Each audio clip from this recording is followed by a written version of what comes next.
¿Alguna vez te has preguntado qué secretos se ocultan detrás de una invitación inesperada o un pacto ancestral? Comenten desde qué rincón de Latinoamérica nos están escuchando y a qué hora de la noche han decidido sumergirse en esta pesadilla. Hay verdades que, una vez conocidas, transforman para siempre nuestra percepción de la humanidad. Hay pueblos que sobreviven no por la fuerza de las armas, sino por el poder de un silencio inquebrantable y una fe antigua, una fe tan antigua que colinda con el terror.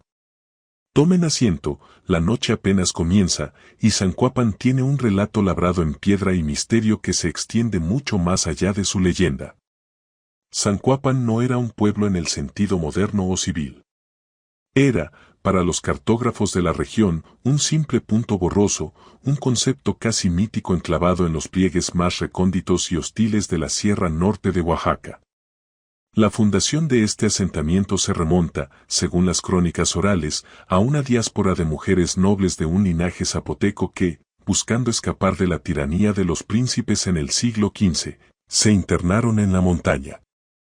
El pueblo se estableció bajo una ley ancestral y radical que trascendía lo social para volverse parte de su geografía mística. Allí, y solo allí, habitaban mujeres. Esta ley se cimentaba en un pacto inmemorial y terriblemente complejo con la deidad tutelar de la región, la Dama de los Humedales, una figura que exigía un equilibrio energético absoluto, basado en la exclusión para garantizar la pureza del asentamiento. El pacto, cincelado en cantos que solo se entonaban durante las lunas nuevas, era una moneda de cambio constante. La dama garantizaría la humedad perenne, la fertilidad prodigiosa de los campos de maíz y café, y lo más importante, la invisibilidad del pueblo ante la avaricia del mundo exterior. El precio era la exclusión total e irrevocable de la energía masculina adulta. La ley no toleraba excepciones. Los varones, al momento exacto en que sus voces se hacían graves y sus hombros se ensanchaban, el umbral de la pubertad, alrededor de los 12 o 13 años, debían partir para siempre, sin mirar atrás. La ceremonia era desoladora, ejecutada en el silencio del amanecer, se les entregaba una mochila de istle, fibra de maguey, un jarro de barro con atole de maíz tostado para el camino, y la carga pesada del destierro irrevocable. Era un sacrificio silencioso, una purga constante de la comunidad, necesaria para que el delicado equilibrio místico perdurara. Se murmuraba que, si un solo hombre adulto permanecía en Zancuapan después del rito de paso, la tierra misma lo devoraría. Las mujeres de Zancuapan, conocidas como las Yamá, madres de la tierra, eran las únicas depositarias de todo el conocimiento. Ellas no solo cultivaban la tierra, obteniendo de ella un café de sombra de sabor casi sobrenatural y un maíz ancestral que nunca fallaba, sino que su labor esencial era la preservación de la memoria. Eran las tejedoras del destino, confeccionando en telares de cintura códices simbólicos que solo ellas podían descifrar. Preservaban la herbolaria medicinal para curar los males del cuerpo y el lenguaje secreto de los presagios, un sistema complejo para interpretar los males del alma y de la tierra.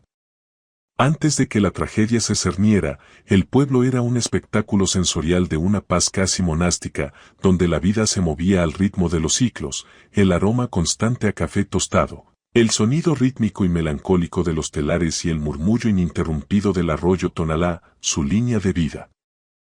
La imagen que usted ve, con su grano grueso, su velo de misterio y tono sepia de 1918, no es un retrato familiar de un día de fiesta. Es la única evidencia visual, casi un grabado espectral en papel viejo, que sobrevivió del primer banquete de la siembra, la noche en que la ley de Zancuapan fue desafiada por la desesperación, la ambición y la fatalidad de un ritual antiguo. Aquel año, la sequía que azotó la Sierra Norte de Oaxaca no fue un evento climático, sino, según el oráculo de la anciana Doña Xóchitl, la portadora del conocimiento Yamá, una maldición autoimpuesta por un desliz imperdonable en el pacto ancestral. La Dama de los Humedales había retirado su bendición. El arroyo Tonalá se secó hasta ser un esqueleto de piedras. Los campos se agrietaron con heridas profundas que no cicatrizaban, y el maíz, su sustento fundamental, se negaba obstinadamente a germinar. La hambruna no era una amenaza lejana, era ya un frío en el estómago que obligaba a las Yamá a recurrir a soluciones desesperadas. Doña Xóchitl y el Consejo de las 12, las matronas líderes y guardianas del ritual, se vieron obligadas a romper el sello de los pergaminos más antiguos, custodiados en el santuario de adobe. Entre capas de incienso seco y polvo de copal, encontraron un último recurso, envuelto en enigma y una terrible ambigüedad. El pergamino, de una piel tan antigua que se desmoronaba al tacto, revelaba la convocatoria del cartón. La profecía de emergencia dictaba en sus crípticos versos: cuando el agua se seque hasta la raíz de la memoria, y la dama no responda al llanto de sus hijas, buscad el cartón. 7 almas del color de la tierra. Hombres de piel oscura, curtida, cuya ambición sea la duda. Que se conviertan en la siembra, y la duda en el precio del abono. Solo la certeza de la necesidad invertirá la maldición. El terror de Xóchitl no fue por la necesidad del sacrificio que las palabras insinuaban, sino por el profundo conocimiento que tenía de la mitología oscura de la sierra. Ella sabía que el costo de la siembra era la incertidumbre, la duda humana, el factor inestable que las Yamá habían evitado toda su vida. Se preguntaba, ¿qué clase de rito exige la impureza y la ambición como su catalizador? Una mensajera joven, llamada Malinali, fue elegida para la misión. Se le dio un cofre con las pocas joyas de oro que aún les quedaban y una instrucción: no busques hombres de buen linaje, sino hombres marcados por la necesidad y la codicia, aquellos cuyas almas estuvieran dispuestas a venderse por la promesa de riqueza fácil. Malinali viajó hasta los valles centrales, y regresó, tras semanas de búsqueda febril, con 7 hombres de Oaxaca. Eran individuos robustos, de piel oscura, curtida por el sol inclemente, el tono exacto que las Yamá habían bautizado como color cartón mojado. Eran peones de labranza y arrieros, endeudados y desesperados por la promesa de una fortuna inmediata a cambio de una simple cena de bendición. El líder de facto era un hombre llamado Teófilo, de mirada astuta y manos como garras, cuya avaricia se mezclaba con un miedo latente ante el silencio y la inquietante falta de hombres en el pueblo. Con él venía Julián, el más joven, cuyo nerviosismo y sudor frío eran casi incontrolables. Los otros 5 eran figuras igualmente marcadas por la vida dura, sus rostros espejos de la desconfianza y la sospecha. No entendían la promesa, y esa era, precisamente, su incertidumbre. La tensión era tan densa en Zancuapan que se podía palpar. Al caer la noche, la luna se ocultó tras una capa de nubes, como si el cosmos mismo se negara a presenciar el evento que estaba a punto de ocurrir. Comprendido. Aquí tiene la segunda parte de la narración, siguiendo directamente el final de la primera y manteniendo la extensión y el formato continuo sin subtítulos. El silencio en el comedor de Zancuapan era tan denso que parecía absorber el calor de las antorchas. Los 7 hombres del cartón se habían sentado a la mesa de cedro, con las cucharas suspendidas sobre el guiso negro, sintiendo en su nuca el peso de las 12 miradas Yamá, fijas y enigmáticas. La atmósfera estaba cargada con el aroma a incienso, maíz tostado y una nota extraña y terrosa que provenía del plato central. El líder de los forasteros, Teófilo, intentó romper la mística con una insolencia forzada. ¿Y bien, señoras?, preguntó, con una risa nerviosa. Si este alimento es tan sagrado y trae la siembra, ¿por qué ustedes no comen? ¿Es que las madres de la tierra no confían en su propia bendición? Doña Xóchitl, presidiendo la mesa, lo miró con una frialdad glacial. Su rostro, surcado por arrugas que parecían mapas de ríos secos, no mostró ni ira ni piedad. Nosotras somos el testimonio, forastero. No la semilla. Nuestra parte del pacto fue preparar la mesa con las hierbas sagradas. La vuestra es comer con pureza, si la tenéis, o con la duda, si es lo que os mueve. El ritual ya ha comenzado. Sobre la mesa, se dispusieron los cuencos, atole ceremonial, tamales envueltos en hojas desconocidas y, en el centro, el plato principal, el guiso espeso, de un color rojizo casi negro, llamado carne de la devoción. La preparación de este guiso había sido el ritual más secreto de Xóchitl, basado en una base de chile ancho, maíz negro ancestral y una tintura potente de hongos psicotrópicos de la sierra y hierbas amargas. Las Yamá sabían que estas hierbas tenían el poder de atraer, fijar y albergar entidades espirituales. El joven Julián, el más nervioso de todos, rompió el protocolo de golpe. El terror había superado el hambre y la promesa del oro. «No quiero el oro», gritó, y dejó caer la cuchara sobre la madera con un tintineo que resonó en el amplio salón como un disparo. «Esto no es un banquete, es una trampa. Esta carne huele a tierra muerta». Mientras los otros 6 hombres miraban a Julián con una mezcla de rabia por la interrupción y alivio por la validación de sus miedos, doña Xóchitl sintió que el tiempo se detenía. La verdad, el horrible giro final de la profecía, se reveló en ese instante con la claridad de un rayo cayendo en la noche.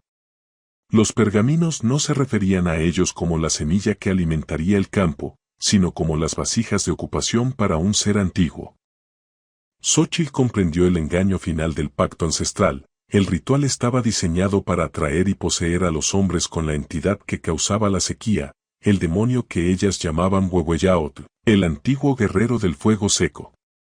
El verdadero sacrificio sería la inmolación posterior de las vasijas, la muerte de los hombres poseídos, lo que liberaría la tierra. Pero este no era el plan de las Yamá. El guiso, aunque no contenía carne humana, estaba preparado para anclar el demonio. La incertidumbre en los rostros de los forasteros no era miedo a la comida, era su alma luchando contra la posesión inminente. El joven Julián, aunque no había probado bocado, fue el primero en ceder. La atmósfera estaba saturada por las hierbas mágicas. Sus ojos se volvieron blancos, y su cuerpo se arqueó hacia atrás con un espasmo violento. Un gruñido inhumano y gutural escapó de su boca, anunciando la presencia. «Detengan la mano. El guiso está envenenado con la verdad», rugió doña Xóchitl, golpeando la mesa con el puño de manera atronadora. El pacto no era para sembrar, sino para sacrificar a la tierra. Estos hombres son el albergue de la muerte antigua. Hemos sido engañadas por la letra muerta. La confesión de Xóchitl liberó el caos. Los otros 6 hombres, ya sintiendo el fuego del hongo en sus entrañas y la presencia oscura de Huehueyaotl presionando sus mentes, se transformaron. Sus cuerpos se hicieron rígidos, sus músculos se tensaron con una fuerza antinatural, y sus ojos se llenaron de una sed violenta, más allá de lo humano.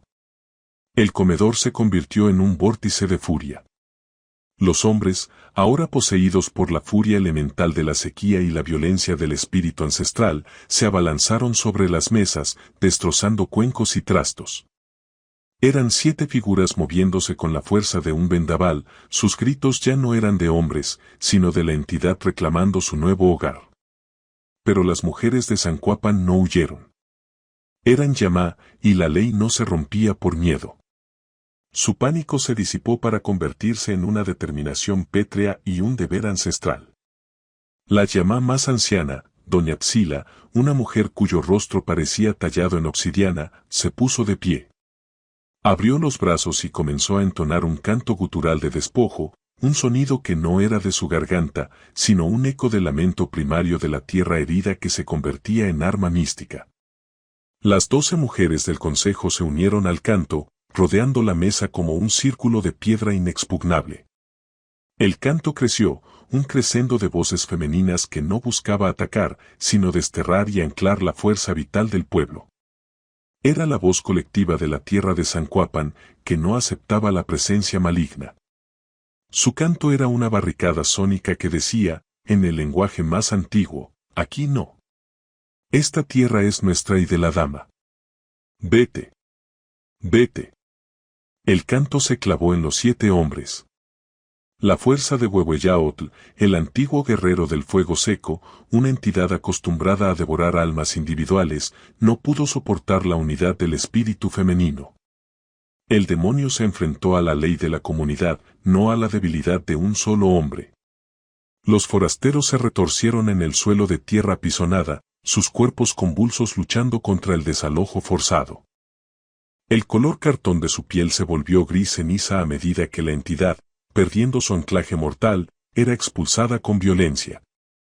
El ritual, forzado a la reversión por la determinación de Xochitl, culminó con un grito de agonía colectivo, seguido por el sonido seco de 7 cuerpos cayendo inertes sobre el mantel de lino. Murieron por el abandono fulminante del espíritu que los había ocupado, sus corazones destrozados por la violencia de la expulsión. Huehueyaotl, sin recipiente, se disipó en la noche oscura como el humo de una vela soplada por un dios enojado. Al amanecer, la lluvia comenzó. No fue un simple chubasco, sino un diluvio purificador que duró 3 días y 3 noches, sanando la tierra de la sequía con una ferocidad bendita.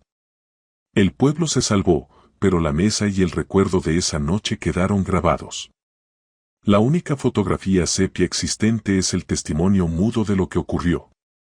Las mujeres de Zancuapan enterraron a los 7 hombres con solemnidad en el límite del pueblo, sin nombre en sus tumbas, como un recordatorio y una frontera eterna. La convocatoria del cartón fue quemada hasta convertirse en cenizas y su secreto sepultado bajo llave. El pueblo regresó a su ley de exclusión, pero con una cicatriz y una nueva verdad grabada en su alma.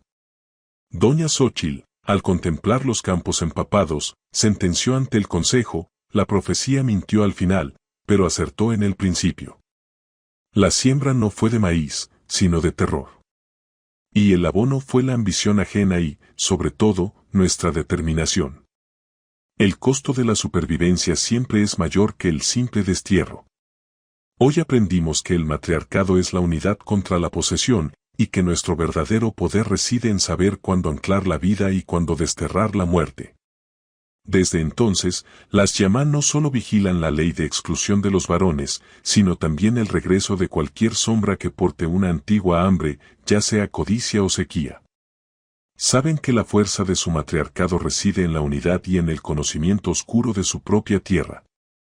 La imagen sepia no es un retrato familiar, es el monumento a la noche en que la incertidumbre y la determinación salvaron a un pueblo, y la narración de su silencio sigue resonando en la Sierra Norte de Oaxaca.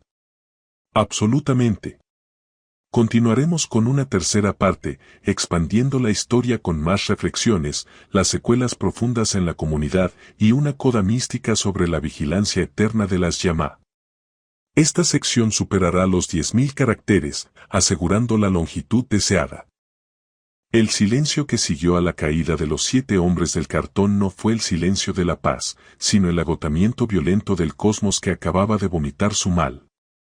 La densa atmósfera del comedor comunal, que aún olía a hierbas amargas, a chile y a sudor frío, se hizo pesada. Las 12 Yamá, las matronas del consejo, permanecieron en un círculo exhausto alrededor de la mesa profanada, sus cuerpos temblando por el esfuerzo del canto de destierro. La primera en moverse fue doña Xochitl. Se acercó a la mesa, donde los cuerpos sin vida de los forasteros yacían desordenados sobre el mantel de lino, ahora manchado con el espeso guiso y la ceniza de la desesperación. Xochitl no sintió lástima, solo la fría satisfacción del deber cumplido. Entendió que su elección, la de interrumpir el ritual y usar el canto de anclaje para repeler la posesión en lugar de permitir la inmolación, había evitado una atrocidad mucho mayor, el sacrificio consciente de 7 almas humanas por la simple fertilidad. Ellas habían salvado la tierra sin perder su alma. La lluvia comenzó justo cuando las primeras luces del amanecer se colaban por las estrechas ventanas. No era una llovizna suave, sino un diluvio torrencial, un llanto de la dama de los humedales que se prolongó durante 3 días y 3 noches sin descanso. El sonido del agua golpeando las tejas y corriendo por las laderas se convirtió en la nueva canción de Zancuapan, lavando la sangre y el horror. La tarea de las Yamá en los días siguientes fue doble, la limpieza física y la purificación espiritual. Los cuerpos de los 7 hombres fueron amortajados no con telas de algodón, sino con hojas secas de maíz negro, el símbolo de su intento fallido de siembra. Fueron enterrados justo en la línea fronteriza del pueblo, donde la tierra comunal se encontraba con el camino que llevaba al destierro. Sus tumbas no llevaban nombres, sino 7 piedras grabadas con el símbolo de la incógnita, la duda que los había condenado y, a la vez, había salvado al pueblo. El oro prometido fue fundido y convertido en una simple placa que se clavó en la puerta del santuario: precio de la siembra, la certeza de lo impuro. Doña Xóchitl tomó el pergamino de la convocatoria del cartón y, sin consultar al consejo, lo quemó en el brasero ceremonial. Las cenizas fueron dispersadas en el arroyo Tonalá, que ahora volvía a rugir con vida. Este acto final simbolizó no solo el fin de la sequía, sino la cancelación definitiva de un rito que había demostrado ser un arma de doble filo, una herramienta demasiado peligrosa para el futuro de la comunidad. La ley de Zancuapan continuó inmutable, pero el espíritu del matriarcado se hizo más profundo y severo. Las Yamá comprendieron que el peligro ya no venía solo del exterior, de los hombres desterrados o los forasteros ambiciosos, sino de la propia memoria ancestral que, en su desesperación, podía manipularlas hacia el horror. La vida en Zancuapan recuperó su ritmo, el murmullo de los telares, el aroma a café, la disciplina en el cultivo. Pero algo fundamental había cambiado en el corazón de cada mujer. La incertidumbre se había convertido en una virtud necesaria. Se estableció la vigilancia del guiso oscuro, una nueva tradición interna del consejo. Una vez al año, durante la peor época de sequía, las 12 matronas se reunían a la misma mesa, ahora limpia, para probar un guiso ceremonial simbólico. El guiso no contenía ya la tintura de los hongos de la posesión, pero contenía un extracto de hierbas que provocaba una lucidez dolorosa. El propósito no era sembrar, sino recordar el terror, recordar la ambición de los forasteros y recordar el momento en que su unidad detuvo una fuerza cósmica. Doña Xóchitl, que vivió muchos años más y se convirtió en la depositaria final de los secretos, compartió en sus últimos momentos una profunda reflexión con la joven Yamá que la sucedería. La fuerza del matriarcado, hija, no es la ausencia de los hombres. Es la unidad del propósito. El antiguo guerrero del fuego seco, Huehueyaotl, pudo poseer 7 cuerpos individuales porque cada uno estaba lleno de una ambición egoísta, de una duda propia. Pero no pudo quebrar la muralla de 12 almas cantando al unísono.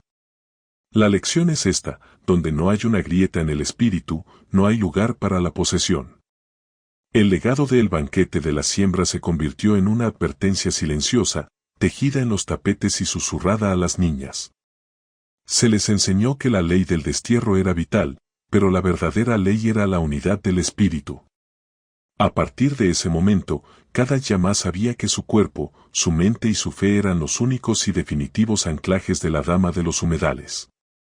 La imagen sepia de 1918, conservada en un relicario de madera de cedro, se convirtió en el único objeto que el pueblo no quemó. No era un símbolo de gloria, sino de vigilancia, el recordatorio permanente de la noche en que la ambición fue el abono, la duda el precio, y la determinación femenina la única fuerza capaz de revertir un pacto escrito por la desesperación. El pueblo sigue existiendo hoy, un punto ciego en la sierra, custodiado por mujeres que, en su silencio, recuerdan la noche en que su fe fue probada por el mismo demonio de la sequía. La historia termina allí, pero el eco de ese canto de destierro nunca se apaga en la sierra norte de Oaxaca. Por supuesto. Continuamos la narración. Esta cuarta parte se centrará en la internalización de la tragedia por las Yamá, el surgimiento de una nueva jerarquía espiritual y la sombra persistente de Huehueyaotl. El tiempo en Zancuapan, tras el gran diluvio y el entierro de los 7 hombres, se movía ahora con una cadencia diferente, una mezcla de alivio bendito y vigilancia perpetua. La tierra, saciada por el caudal incesante del Tonalá restaurado, dio una cosecha prodigiosa. El maíz negro ancestral creció hasta la altura de un hombre, sus mazorcas pesadas, y el café de sombra se llenó de bayas rojas, más dulces y abundantes que nunca. Fue una prosperidad brutal, el pago exacto por el horror experimentado. Pero el alma de Zancuapan, aunque purificada, estaba marcada. Las Yamá, que antes basaban su matriarcado en la serenidad y la autosuficiencia, ahora vivían bajo la sombra de la experiencia mística extrema. Doña Xóchitl, la matriarca que había revertido el ritual, se retiró a un estado de ascetismo austero. Su sabiduría se hizo más oscura y sus oráculos más crípticos. Ella ya no era solo la portadora del conocimiento, sino la guardiana de la brecha, la mujer que había mirado directamente al rostro de la posesión y había regresado. El Consejo de las 12 se disolvió en su forma original. Fue reemplazado por la tríada de anclaje, compuesta por 3 yamá que representaban las virtudes esenciales para la supervivencia post-sacrificio: Xochitl, la visión; Doña Tzila, la voz del destierro; y una mujer más joven, Malinali, la memoria del exterior, la misma mensajera que había traído a los forasteros. Malinali, la antigua mensajera, se convirtió en una figura crucial. Ella era la única que había interactuado con el mundo exterior y con la ambición humana sin el velo protector del pueblo. Su tarea, impuesta por Xochitl, era narrar la historia de los 7 hombres a las niñas yamá, no como una leyenda, sino como una advertencia vívida sobre la corrupción del espíritu. Les enseñó que el color cartón mojado era el color de la desesperación, la ambición sin arraigo, y la vulnerabilidad ante lo antiguo. La incertidumbre, paradójicamente, era la única verdad en el mundo de los hombres, y era esa inestabilidad la que Huehueyaotl había intentado explotar. El rito del destierro de los varones se hizo más solemne y más triste. Las madres se esforzaban por inculcar en sus hijos varones, desde su nacimiento, el concepto de arraigo, para que al irse no se convirtieran en vasijas vacías susceptibles al antiguo hambre que deambulaba por la sierra. El último regalo que se les daba no era atole, sino un puñado de la tierra de Zancuapan, envuelta en un trozo de telar. La esperanza era que esa tierra, al ser llevada, fuera su verdadero anclaje y los protegiera del espíritu de la codicia y la posesión que había marcado a los 7 forasteros. Pero Huehueyaotl no había sido destruido, solo había sido desterrado de los cuerpos y del área inmediata de Zancuapan.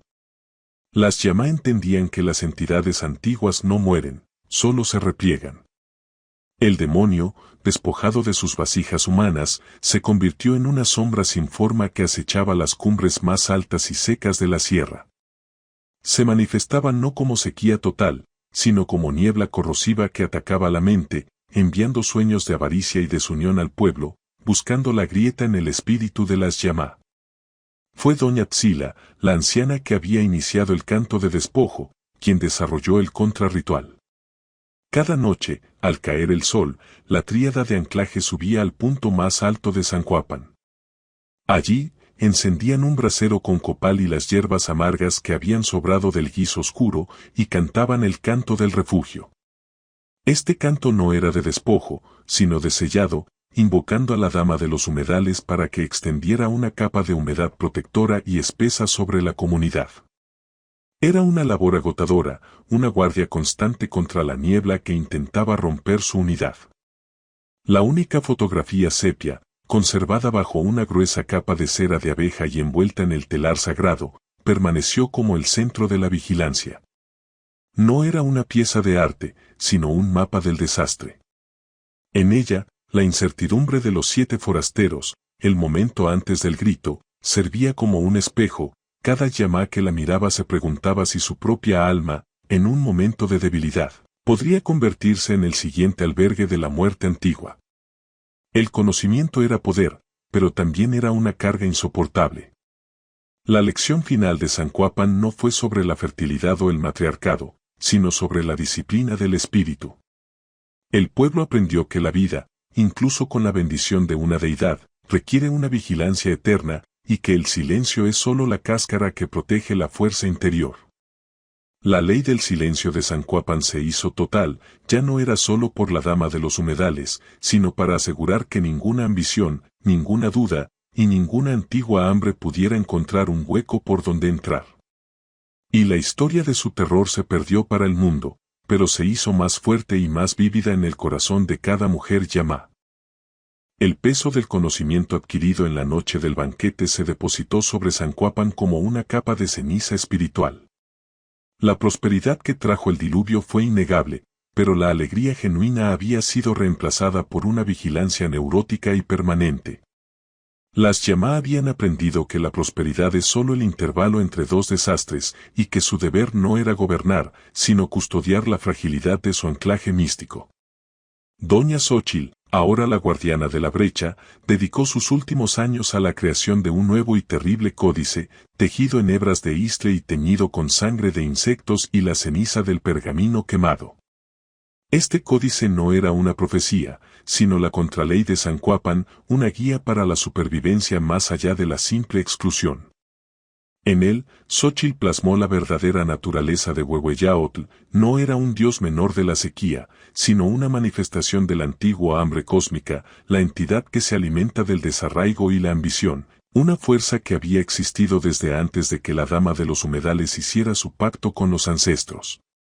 La contraley enfatizaba el concepto del Tonaj Yamá, la esencia espiritual femenina. Las Yamá, al ser las únicas que podían vivir arraigadas a esa tierra, habían desarrollado una conexión tan profunda que algunas, según el mito, podían transformarse en nahuales animales, águilas negras, serpientes de cascabel de jade o jaguares de sombra. Este poder, sin embargo, solo se manifestaba para proteger el territorio y se activaba con el canto de la unidad. Era su defensa final contra la posesión. El dolor más punzante, sin embargo, era la conciencia sobre el destino de los varones desterrados. Antes del banquete, las Yamá aceptaban el destierro como una necesidad. Ahora, sabían que sus hijos, sus hermanos y sus esposos jóvenes se convertían en blancos fáciles para Huehueyaotl en el mundo exterior. La avaricia y la falta de arraigo que habían marcado a los 7 hombres del cartón eran la norma para los hombres que buscaban fortuna. Malinali, la Yamá que recordaba el exterior, se dedicó a tejer pequeños amuletos de tierra sellada para ser entregados en cada ritual de destierro. Estos amuletos no les ofrecían protección mágica, sino un anclaje psicológico, un recuerdo físico del lugar de donde venían. Era la única manera de intentar que sus parientes varones no se convirtieran en los próximos recipientes de la muerte. Era una misión de amor y culpa, un intento de sanar la herida que la propia ley de Zancuapan había creado. A medida que las décadas pasaron, la leyenda del pueblo de las 7 tumbas se difundió, pero siempre de forma distorsionada. Los hombres de los valles hablaban de un pueblo de brujas que sacrificaba a los viajeros por oro, un mito que, irónicamente, servía a la perfección al propósito de Zancuapan, la invisibilidad. La leyenda actuó como un cerrojo mental para los curiosos y los ambiciosos, garantizando que nadie se acercara voluntariamente al primer banquete de la siembra revivido. La tríada de anclaje, que sucedía a sus predecesoras por voto y por sangre, mantuvo la vigilia del guiso oscuro y el canto del refugio. Generación tras generación, las Yamás se sentaban ante la mesa de cedro, miraban la fotografía sepia y se sumergían en la conciencia colectiva de la noche del terror. La incertidumbre de la supervivencia se había convertido en la única certeza. Ellas no esperaban la paz, esperaban el próximo desafío, sabiendo que la fuerza de Huehueyaotl se manifestaría de nuevas y sutiles maneras. El último gran acto de Doña Xóchitl fue dictar una profecía final, no para el pueblo, sino para el espíritu de la montaña. La ley fallará cuando el silencio se rompa. No por un grito, sino por una verdad equivocada. El día que el destierro y el cartón se encuentren en la fe, la Dama de los Humedales se retirará para siempre. Era un enigma que sellaba su destino con una advertencia: su matriarcado era una burbuja temporal de orden, y un día, la verdad del exterior encontraría una manera de infiltrarse. Así, Zancuapan continuó, un pueblo suspendido entre la prosperidad de la tierra y el trauma del espíritu, un monumento a la decisión más terrible, la de elegir la supervivencia colectiva a través de un sacrificio impuesto. La imagen sepia no es el final de la historia, sino el inicio de una vigilia eterna, un juramento de unidad forjado en la noche en que el miedo ajeno y la ambición fueron purgados por el canto firme de las madres de la tierra. El eco de ese terror sigue resonando hoy en la Sierra Norte de Oaxaca, esperando el día en que la profecía final de Xóchitl se cumpla. Absolutamente. Cerremos esta épica narrativa con una coda final, la sexta parte, que conecte el mito con el presente, asegurando que la historia tenga un cierre resonante y definitivo. Esta sección explorará el legado final de Xóchitl y el significado de la última profecía. El tiempo es la sustancia más lenta de Zancuapan. Las décadas se deslizaron sobre la Sierra Norte como la niebla, dejando intacta la esencia del pueblo. La contraley de Xóchitl no solo se mantuvo, sino que se convirtió en una filosofía de vida, la vigilancia perpetua. La existencia de las llamas se redujo a la preservación del anclaje, el punto místico donde la dama de los humedales garantizaba la vida a cambio del orden absoluto. Las guardianas de la tríada de anclaje, visión, destierro y memoria, se sucedieron, pero su juramento era siempre el mismo: no permitiremos la grieta. Aprendieron a interpretar el silencio. El murmullo del arroyo Tonalá significaba paz, el crujido seco de las hojas en los días sin viento era Huehueyaotl, el antiguo hambre cósmica, acechando desde las cumbres secas. La sombra más persistente, sin embargo, era la de los varones desterrados.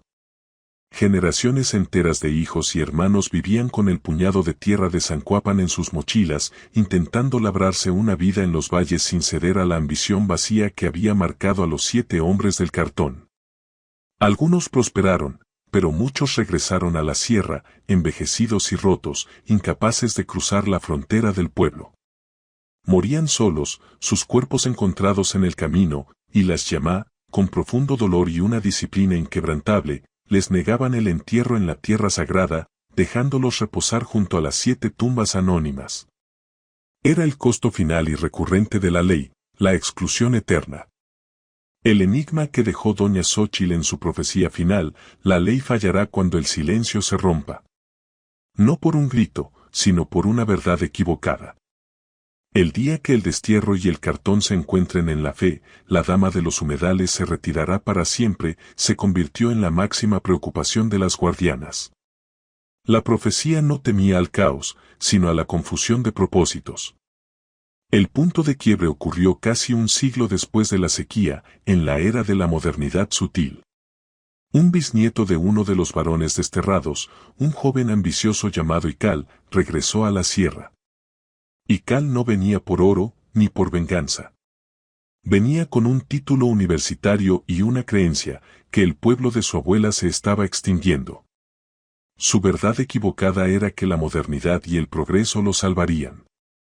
Ical no vio a las brujas de la leyenda, vio a un grupo de mujeres orgullosas, autosuficientes y disciplinadas. Y cometió un error fatal: su ambición no era ya el oro, sino la fe de que podía reconciliar a Zancuapan con el mundo. Cruzó la frontera de las 7 tumbas llevando consigo un gran proyecto, un plan para construir una carretera y una represa que, según él, garantizaría el agua eterna y el fin del aislamiento.